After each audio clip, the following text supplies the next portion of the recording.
โย่วุดปรึ๊ดปรึ๊ดกูเป็นแทงเย่กูเป็นแทงลำบากกูอีกแล้วไอ้เหี้ยกูเป็นแทงกูเป็นแทงกูเป็นแทงกูเป็นแทงกูเป็นแทงกูเป็นแทงกูเป็นแทง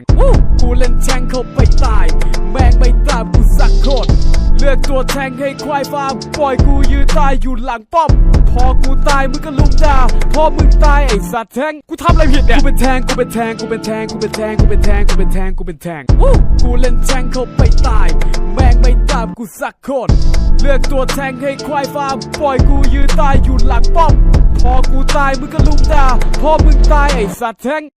ไม่ได้ตั้งใจเล่นตัวแทงแต่เห็นพวกมึงพิมพ์บอกที่ต้องการแทงกูเลยกดเล่นตัวแทงพอกูแทงให้แม่งก็เสือกยืนฟาร์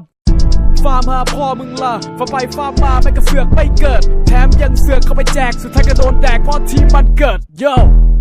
กูตั้งใจเล่นตัวแทงกดแทงมาเล่นเจอซวยอีกทีมแม่งไม่เล่นช่วยตัวแทงกูเข้าไปเปิดแม่งตลอดเปิดไปเปิดมายืนดูแบบเอาไอสัตว์แม่งยืนฟาร์มเฉยเลยอีกตัวก็บ้าออฟเลนมึงยืนออฟเลนทำไมปล่อยป้อมแตก